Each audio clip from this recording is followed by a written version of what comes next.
It's time to review the front pages of our national dailies to see what made it there. As usual, we kickstart with Daily Trust. 24 Kebbi schoolgirls rescued, and that's on pages 3, 4, 5, and 6 of the Daily Trust newspaper if you want more on that story. And then also we have 8 days after PDP Secretariat remains shut as factions head to court, and that's on page 11 of the Daily Trust newspaper. Again, Daily Trust backs Dame Best Designed Newspaper Award, and that's on page 10 of the Daily Trust newspaper. Good news and congratulations to the team. And also we have NBC retention of interest rates should boost lending to MSMEs, says experts, and that's on page 19 of the Daily Trust newspaper if you want more on that story. And then Kaduna attack, Mamu received 50 million naira from ransom fund, says DSS. That's on page 8 of the Daily Trust. If you want more on all of these headlines, do well to grab yourself a copy of the Daily Trust newspaper to stay informed. All right, next up we have the Guardian newspaper right in front. Insecurity triggers rare APC dissent in reps amid fresh Kwara Kanu attacks. That's on page 6 on the Guardian newspaper. We have rising insecurity may push 35 million Nigerians into severe hunger in 2026. UN warns. That's on page 3 of The Guardian. INEC vows crackdown on election rigging. That's on page 3 of The Guardian. And we have Wiki orders comprehensive security reinforcement across Abuja. That's on page 3 as well of The Guardian newspaper. Sani warns northern leaders against playing politics with insecurity. That's on page 4. Federal government denies banning open grazing, confirms transition to ranching. That's on page 4 as well. Sanwo-Olu promises shared prosperity with 4.23 trillion naira 2026 budget. That's on page 5. Federal government unveils online classes for schools, over 1.2 million teacher shortage. That's on page 4 of The Guardian. CBN holds interest rate at 27% as 16 banks meet recapitalization target. That's on page 18. And we have The Guardian as well, shines at Dame Award, bags best designed media website. That's on page 2 of The Guardian. Make sure you grab yourself a copy and stay informed. Next off is a Daily Sun. UN predicts severe food crisis in Nigeria, says rising insurgency worsening food scarcity, regional instability, and that's on page 25 of the Daily Sun newspaper. CBN, 16 banks kill recapitalization hurdle, recovers 2 trillion naira intervention loan, retains lending rate at 27% to tackle inflation, and that's on page 21 of the Daily Sun newspaper. Insecurity, Catholic bishop demands end to Sharia law as Anglican bishop urges leaders to stop playing politics with innocent blood, and that's on page 26 of the Daily Sun if you want more on that story. Sanwo-Olu, Soludo, Iwifuru, OT present 4.23 trillion naira, 757 billion naira, 884 billion naira, and 1.01 trillion naira budget for 2026, and that's on page 29 of the Daily Sun newspaper. Tinubu seeks overhaul of legal profession to strengthen regulation, ethics, public confidence, and that's on page 28 of the Daily Sun newspaper. Dangote partners Honeywell International to boost refinery capacity to 1.4 million barrels per day, and that's on page 25 of the Daily Sun newspaper if you want more on that story. And lastly, we have UNICEF NGE Dame demands urgent reforms as insecurity, poor services, a threatening future of 110 million children, and that's on page 26 of the Daily Sun newspaper. If you want more information on those headlines, do well to grab yourself a copy to stay informed. Now joining us to review some of the headlines on the pages of today's newspapers is the former Director News Voice of Nigeria, Ben Shamang. Good morning and thank you for joining us. Thank you for having me, and good morning. Good morning. All right, let's look at Daily Trust. Right in front, we have 24 Kebbi schoolgirls rescued. What is your take on that? We just heard that they've been recovered and they are given medical attention and would be reunited with their parents as well. What's your take on that? Yes, it is a good thing that these girls have been whether released or set free or they escaped or whatever. But from every indication, they were released because their captors at the point even according to the address government, they them, were going by the rescued. footages, going by the videos they are releasing. But the disturbing thing is the fact that at the point they were also telling these girls that their government has failed them, you know. So we should be careful as to what is called Stockholm syndrome, where the victim becomes begin to appreciate the kidnappers and those who kidnapped them. In other words, when the kidnapper has taken a hostage and the hostage begins to like what the kidnapper is doing, it becomes a Stockholm syndrome. And if we therefore allow this to happen, where victims will appreciate the kidnappers more, it's a problem because they're already inducting these people that they didn't molest them, they gave them food, they gave them care. Is it not so? And the children were made to just chorus everything years and years and years. Did your government fail you? They'll say yes and all that stuff. Then if you look at the environment, criminologists will look at how it, where these things took place.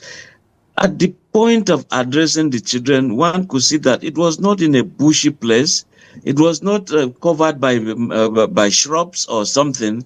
It's just clear place where even when you go on surveillance using the drones or you use the helicopter gunship or whatever, you can always detect how it happened. And at the point of release, at what point were they given to government? Did you just say children walk away, or some people went to receive them? And so if people went and received these children, then there is a betrayal at the point. And that's why if you check the House of Reps, they're now talking about people who are not official, just going to negotiate anyhow for a kind of a ransom with kidnappers. It's not the best of times for Nigeria, but one is happy the children are free, innocent children at that moment. It also behoves on government to do the needful.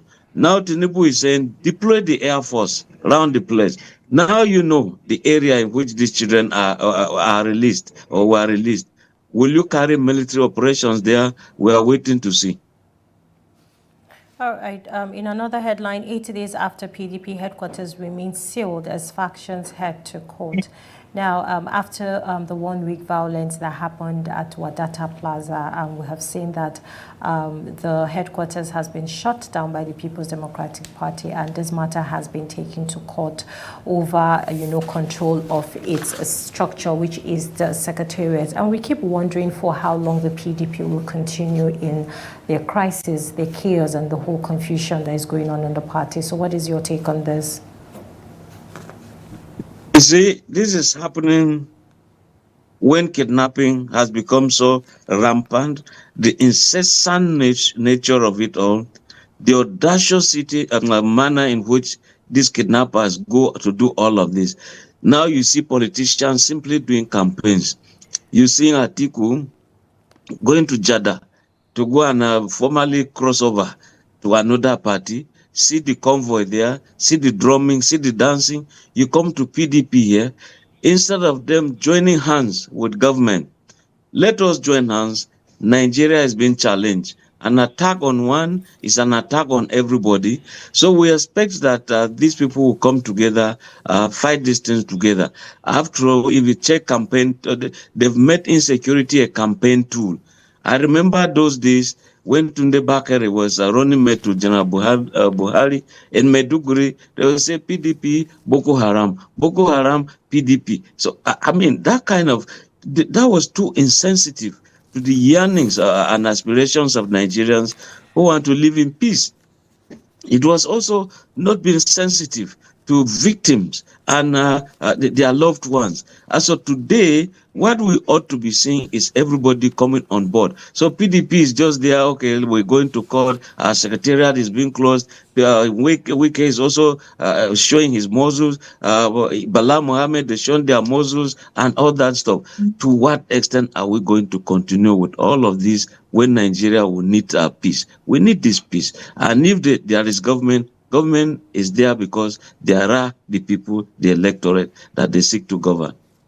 All right, so let's look at the story, the Kaduna rail attack. Now, according to the DSS, the alleged terrorist negotiator Tokoro Mamu received 50 million naira from ransom of funds. What is your take on this? And do you think that he was part of the problem that was faced at that time? Well, you see, we are now getting one side of the story from the DSS. It's now also left for us to get from Mamu, who the perceived or acclaimed winner of a negotiator. And how do we get that? It's via the court. When there is a court session, he's been arraigned and facts are presented onto him. But again, the usual thing is when people begin to talk of religion, begin to talk of region as to, or even tribe as to who is being persecuted more or prosecuted more. Kanu is being jailed. At the point people are saying, okay, who has been jailed in the north? And one could say, okay, Kabiru Sokoto is being jailed. Many other ISWAP members have been tried today. And here you're having the negotiator again being prosecuted, and facts are now being presented. He received 50 million from the bandits, especially victims that contributed money to gain their freedom, and now probably from that money, I'm saying probably, that is where he's been paid. So that money is for what, so to speak? For negotiation? So what is it all about? And I do remember reading, and even Daily Trust, where one of the victims of this railway attack went to a mosque, only for him to see one of those who kidnapped him, and they were worshiping in the same mosque. He accosted him and said, come, were you not the one who held us and we paid this? The man said, yes, he was, and that he had repented. If he repented, now, what is the justice for this man who was held, beaten? He collected, the community had to gather money to give this man who is now saying he has repented. How do we ensure there is justice against that man, justice for this victim, and justice for society? And so the thing is still lingering, and that's why Mamu would have to come out clean in terms of what DSS is saying against him. All right, thank you very much, Mr. Ben Shamang, for shedding so much light on the stories that made it to the front page of our national dailies. Thank you for having me. And somebody is in red like me. Yes, Yeah, actually, absolutely. thank you. All right, thank you so much. All right, that is all we have right here on Daybreak. We've come to the end of the show. Thank you to all that called in and to our guests as well. Make sure you tune in tomorrow morning at 8 a.m. so you don't miss out on engaging and interesting conversations. As always, I am Hawa Ademikiawa. Thank you for watching. And I am Yemina Bagudu. Do what to follow us on all of our social media platforms and subscribe to our YouTube channel for more news and for more exciting programs and shows. Do have a great day, and while at it, make sure you stay safe. Bye-bye.